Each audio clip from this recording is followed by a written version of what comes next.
Good morning students, भारतीय online class की एजीवाई class में मैं हिमांशु शर्मा एक बार फिर आपका स्वागत करता हूं। तो स्टूडेंट्स, लास्ट क्लास में हम पढ़ रहे थे रेड हेयरली कैटरपिलर, वाइट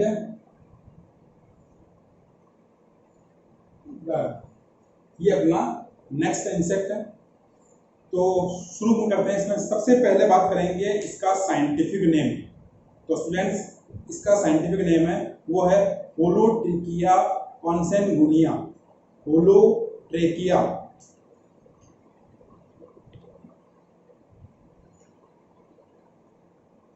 होलोट्रेकिया कॉन्सेनगुनिया।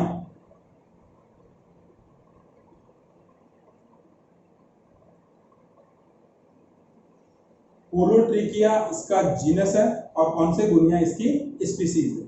तो ये इसका साइंटिफिक नेम है। फिर बात करते हैं क्लासिफिकेशन की। तो जो लास्ट हमने क्लासिफिकेशन किया था उसके अंदर और इसमें जो डिफरेंस आ रहा है वो आएगा ऑर्डर का और फैमिली का। तो शुरू करना है क्लासिफिकेशन।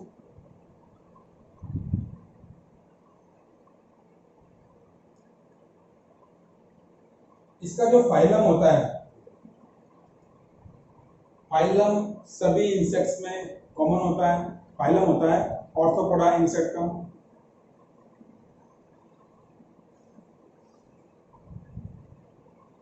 ऑर्थोपोडा। फिर बात करते हैं इसकी क्लास की। तो क्लास इंसेक्ट का।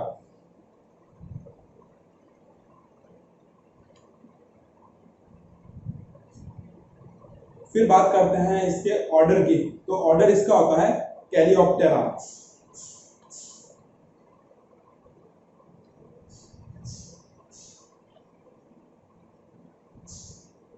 कैलियोप्टेरा इसका ऑर्डर है। फिर बात करते हैं इसके फैमिली की। इसकी जो फैमिली होती है वो होती है मेलेनोथिडी।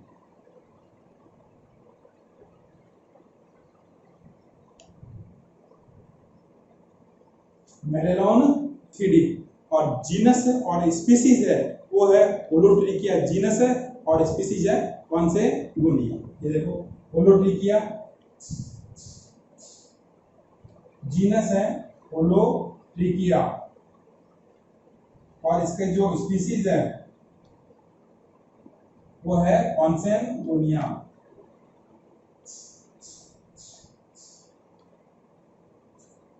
तो ये इसका क्लासिफिकेशन है।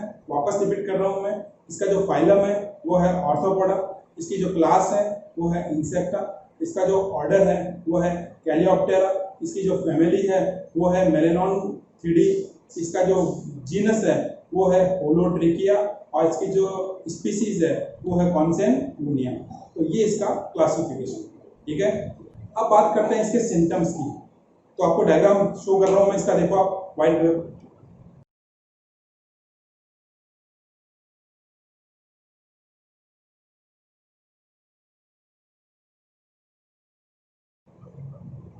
तो आपने डायग्राम देखा। तो ये व्हाइट कलर का कैपिटल सी देखा आपने। इसका शेप देखा किस टाइप का।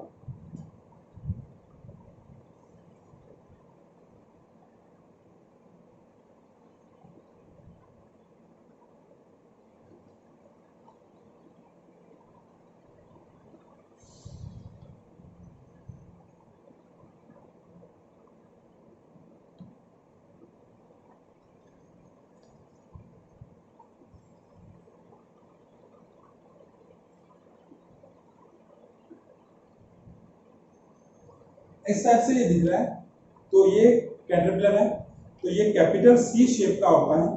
बॉडी स्ट्रक्चर देखें तो बात करें इसके बॉडी पार्ट्स 3 पार्ट में डिवाइड होता है। जैसे बेसिक इंसेक्ट में था हेड, थोरैसिक और एब्डोमेन। ये 3 पार्ट में इसका पूरा बॉडी पार्ट डिस्ट्रीब्यूट होता है। जो इसका एडल्ट फेज होता है, एडल्ट जो इसका मौत होता है वो डार्क ब्लैक ब्राउन कलर का होता है। इसकी जो लेंथ होती है वो 18 mm इसकी लेंथ होती है। लेंथ होती है 18 mm और इसकी जो विड्थ होती है वो होती है 7 mm के पास। एडल्ट फेज के अंदर इसकी लेंथ और विड्थ होती है। इसकी जो बॉडी मैंने बताई थी आपको कि हेड में, थोरैक्स में और एब्डोमेन में डिवाइड होती है।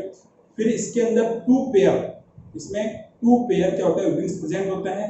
जो इसमें फ्रंट विंग्स होते हैं वो थोड़े से थिक होते हैं, ब्रॉड होते हैं, और जो रिलैक्सेबल स्टेज में उसके क्या बॉडी को, जो लोअर विंग्स होते हैं वो रिलैक्सेबल स्टेज के इसकी पूरी बॉडी को कवर करके रखते हैं। इसका जो कलर होता है वो इसके नाम के अकॉर्डिंग है, इसका कलर वाइट कलर का होता है। जो इसका जो बेबी लार्वा होता है उसकी लेंथ होती है वो 10 से 12 मिलीमीटर होती है, और जो विड्थ होती है वो होती है 2 से 3 mm के आसपास इसकी विड्थ होती है। ठीक है, तो ये है इसके बेसिक सिम्टम्स। अब बात करते हैं इसके हॉस्ट प्लांट्स की। तो जो इसके हॉस्ट प्लांट है वो बेसिकली खरीफ की जो क्रॉप्स होती है वो सारी की सारी ये इससे इन्फेक्टेड होती है। जैसे आपने देखा होगा ग्राउंड नट होती है, बाजरा होता है, चिली होती है, ग्वार है, मूंग है, ठीक है ना, ये इससे इन्फेक्टेड, लोबिया है, ये इससे इन्फेक्टेड क्रॉप्स होती है। फिर वेजिटेबल्स भी इससे इफेक्टेड होती है, लगभग सभी वेजिटेबल्स को ये क्या करती है, इफेक्ट करती है। उसके अलावा जितने भी फ्रूट्स और फ्लावरली प्लांट होते हैं वो भी इससे इफेक्टेड होते हैं। इसका जो बीटल होता है वो बीटल जो अपना खेजड़ी है, नीम है, गुलर है, सेंजरा है, जामुन है, बबूल है, ये जितने भी प्लांट्स हैं, जितने भी ट्रीज हैं, इनके ऊपर क्या करता है, ये इफेक्ट करता है, उनके ऊपर रहकर उनके बाग को, उनकी लीफ को, उनके फ्लावर्स का करता है वो डिस्ट्रॉय करता है। तो ये जो व्हाइट गर्ब है ये कंप्लीटली पूरे प्लांट के लगभग हर स्पीसीज के प्लांट में करती है, इफेक्ट करती है। तो ये हार्मफुल कैटेगरी में बिलोंग कर रही है। ठीक है, फिर बात करते हैं इसकी जो लॉस और इम्पोर्टेंस की। तो बेसिकली ये जो इंसेक्ट है ये प्लांट्स के साथ साथ में जो वेजिटेबल प्लांट्स हैं, जो क्रॉप प्लांट्स हैं, जो ट्रीज हैं, उनके साथ साथ जो नर्सरी के प्लांट होते हैं उनको भी क्या कर रहा है, ये इफेक्ट कर रहा है। तो ऐसा होने पर ये लगभग 20 से 100% तक कंप्लीटली किसी भी क्रॉप को डिस्ट्रॉय करने में कैपेबल है। जो इसकी बेबी गर्भ होते हैं वो सबसे पहले जितने भी डिस्ट्रॉयड मटेरियल होते हैं, जो बायो फर्टिलाइजर्स हैं, उनको क्या करता है, सबसे पहले स्टार्ट में वो खाना स्टार्ट करता है। उसके बाद में धीरे धीरे ये उस प्लांट की रूट को खाना स्टार्ट करता है। जैसे रूट को डिस्ट्रॉय करना चालू करता है तो जो प्लांट होता है उसमें वीकनेस रहती है, और जैसे उसको आप हैंडफुल करते हो तो वो प्लांट पूरा का पूरा डिस्ट्रॉय है। जब भी इसका इन्फेक्शन बहुत हाई लेवल पर होता है तो ये कंप्लीटली जो क्रॉप होती है उसको डिस्ट्रॉय कर देता है। सो स्टूडेंट्स, प्लांट्स में रूट टू टाइप की होती है, एक होती है टेप रूट सिस्टम और एक होता है एडवेंटिशियस रूट सिस्टम। जो टेप रूट सिस्टम होता है तो वो कैसा होता है, देखो आप,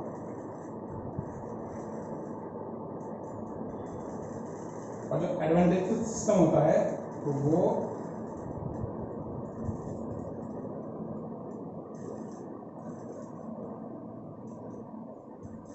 इस टाइप का होता है। इसका एग्जांपल है वीट, बाजरा, इसका है नीम, फिर मैंगो, ग्राउंडनट, चिलीज, ये सब इसके एग्जांपल है। तो यहाँ आप देखना कि ये हो गई सिंपल रूट और ये हो गई एडवेंटिशियस रूट। तो इस रूट के अंदर क्या होता है, इन्फेक्शन ज़्यादा होता है, क्योंकि इसका जो मेन सिस्टम है वो डायरेक्टली पूरा पूरा वन पीस होता है, और इसमें स्टेम से सारे पीस कनेक्टेड होते हैं। अगर एक में डैमेज हो तो दूसरे अल्टरनेट पार्ट से इसका ट्रांसपोर्टेशन कर सकता है, बट इसके अंदर अगर इसकी ब्रांच इन्फेक्टेड हो जाती है तो प्लांट बहुत जल्दी से डैमेज होता है। यही रीज़न है कि ग्राउंड नट और चिली में जो बाजरा है उसकी ऑपोजिट ज़्यादा इफेक्ट जनरेट होता है, ज़्यादा इन्फेक्शन जनरेट होता है। तो क्रॉप्स में सबसे ज़्यादा जो इसका इन्फेक्शन रेट है वो इस व्हाइट गर्ब की जो थर्ड स्टेज होती है, थर्ड फेज, जो कि राउंड ऑफ अगस्त मंथ में होती है, उस फेज के थ्रू आउट सबसे ज़्यादा इन्फेक्शन जनरेट होता है। इस टाइम में क्या होता है, ये लार्वा पूरी तरह से डेवलप हो जाती है, और डेवलप होने के साथ साथ जो इसका बीटल होता है वो पॉलीफेगस होता है। पॉलीफेगस मीन्स ये लीफ को भी एज ए फूड यूज कर रहा है, यानी लीफ को भी इन्फेक्टेड कर रहा है, ये बाग को भी कर रहा है, ये ब्रांच को भी कर रहा है, स्टेम को भी कर रहा है, फ्लावर को भी कर रहा है, फ्रूट को भी कर रहा है, यानी पर्टिकुलर सेपरेटली अलग अलग पार्ट्स को भी क्या कर रहा है, ये इन्फेक्टेड कर रहा है। जितने भी फ्रूट प्लांट्स होते हैं उनके अंदर से जो बेर प्लांट है वो सबसे ज़्यादा इसके बीटल से इन्फेक्टेड होता है। तो ये जो इन्फेक्शन रेट है ये फ्लावर्स के अंदर, ये फ्रूट्स के अंदर, वेजिटेबल्स में और क्रॉप्स में, सब में इक्वली क्या कर रहा है, ये जनरेट कर रहा है। तो ये हार्मफुल इंसेक्ट है। फिर बात करते हैं इसके लाइफ साइकिल की। तो जिसका लाइफ साइकिल है वो उस जो अपना रेड हेयरली कैटरपिलर था उसके लगभग इक्वल सा ही है।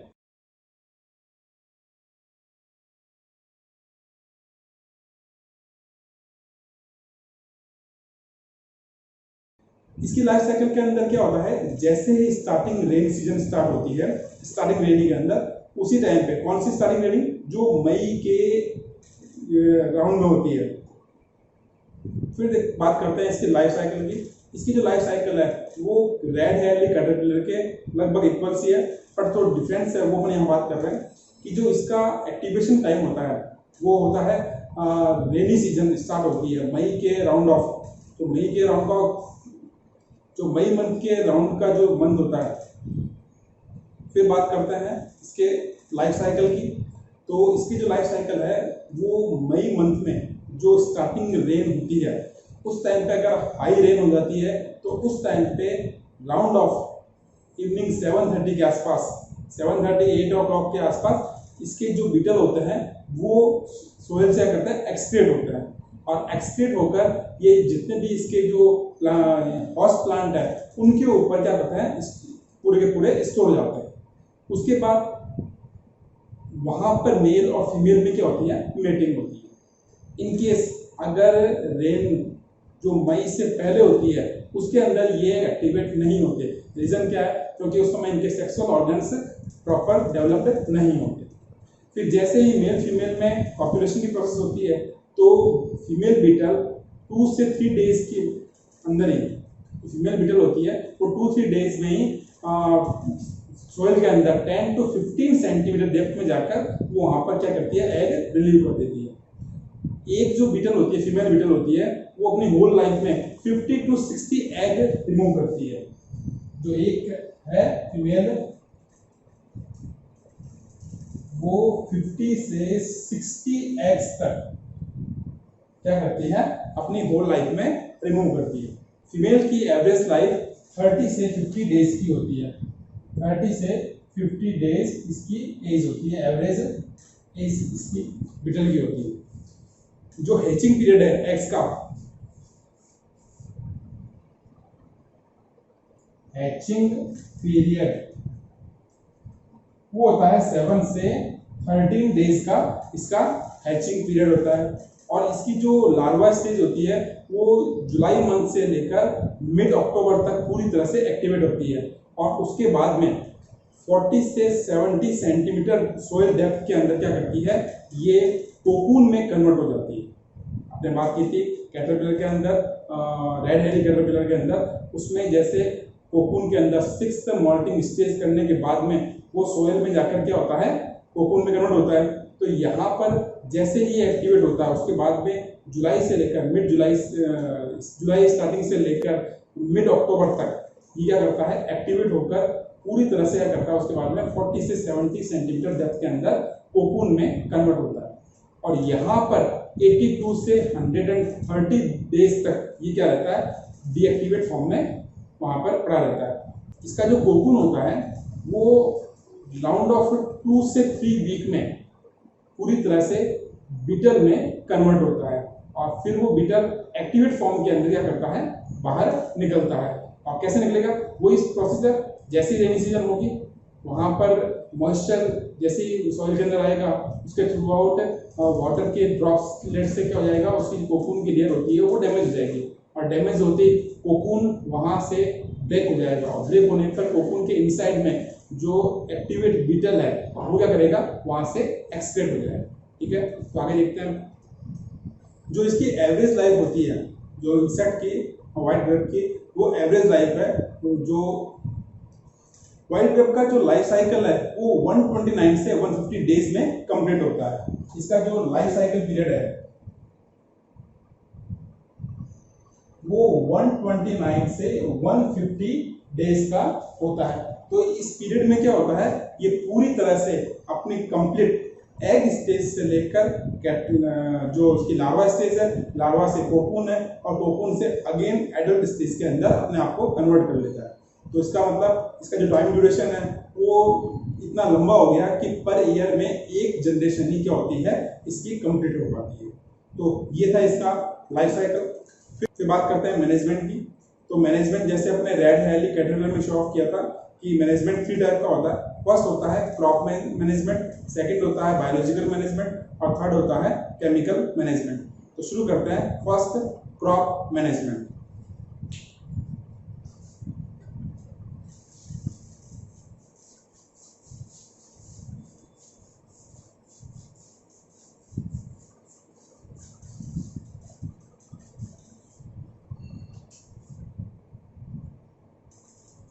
क्रॉप मैनेजमेंट, सेकंड होता है बायोलॉजिकल,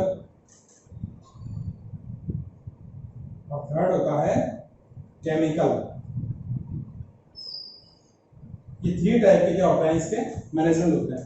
तो फर्स्ट होता है क्रॉप मैनेजमेंट। तो क्रॉप मैनेजमेंट में क्या करना होता है, जैसे ही रेनी सीजन कंप्लीट होती है उसके बाद में इसके जो इंसेक्ट है, इसके जो एडल्ट मॉथ होते हैं, वो सोयल से क्या होता है एक्सक्रीट होकर लाइट की ओर अट्रैक्ट होते हैं। तो यहाँ पर हमको वही प्रोसीजर फॉलो करना है जो रेड हेयरली कैटरपिलर में क्या था। इसका जो लाइट ट्रैप है, जो लाइट ट्रैप है, फिरामोन ट्रैप है, उसको यूज करते हैं। तो यहाँ पर रहेगा अपना लाइट ट्रैप और फिरामोन। फिरामोन ट्रैप को हम क्या करते हैं यूज करते हैं।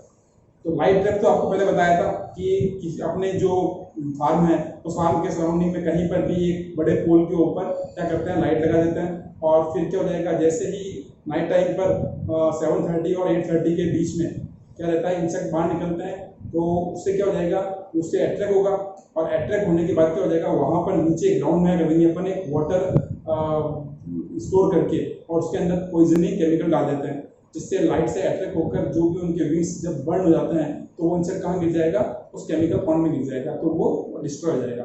ये तो हो गया अपना लाइट ट्रैप। अब नया आया है वो फिरामोन ट्रैप है। तो फिरामोन क्या होता है, जितने भी इंसेक्ट होते हैं उन इंसेक्ट के जो एब्डोमेनल लास्ट पार्ट होता है उस पार्ट में फिरामोन ग्लैंड या सेंट ग्लैंड प्रेजेंट होती है, और ये पर्टिकुलर स्पीसीज वाइज होती है। हर स्पीसीज के मेंबर की स्मेल डिफरेंट होती है, और ये एक दूसरे के ग्रुप को कंट्रोल करने के लिए एक आइडेंटिफाई मार्क के रूप में ये काम करता है। तो यहाँ वाइल्ड ग्रेप के जितने भी इंसेक्ट होंगे उन सबको ये जो इसका फिरामोन है वो अपन मार्केट से परचेज कर लेते हैं, और परचेज कर उसको अपने फार्म के सराउंडिंग में जगह जगह पर जेल पैड के साथ, जेल पैड जिसमें गम इंक्लूड होता है, उनके साथ में फिरामोन का स्प्रे कर उसको वहां अटैच कर देते हैं। अब फिरामोन के स्मेल से अट्रैक्ट होकर इंसेक्ट क्या करेगा, उसकी ओर आएगा, और जैसे ही वहां आता है उस पर चिपक जाएगा। तो इससे ये हम कंट्रोल कर सकते हैं। लेकिन क्रॉप मैनेजमेंट का जो इम्पोर्टेंट रूल है वो ये है कि क्रॉप मैनेजमेंट एक दिन के लिए नहीं होता, 1 डे के लिए नहीं होता, ये रेगुलर 5 to 7 डेज के लिए कंटिन्यू करना पड़ता है। क्योंकि जब तक पूरी तरह से हम इंसेक्ट को कंट्रोल नहीं कर पाएंगे तब तक उसकी कोई वैल्यू नहीं रहती। तो ये 7 to 8 डेज तक रेगुलरली, चाहे लाइट ट्रैप हो चाहे फिरामोन ट्रैप हो, उसको फॉलो करना कंपल्सरी होता है। इसको कंट्रोल करने के लिए सेल्फ के साथ साथ नेबरली जितने भी फार्मर्स हैं उनको भी सेम प्रोसेस फॉलो करनी पड़ेगी, तभी क्या हो जाएगा, उस एरिया के अंदर वाइल्ड ग्रेप के इन्फेक्शन को कंट्रोल कर सकते हैं। ठीक है, तो ये था इसका क्रॉप मैनेजमेंट।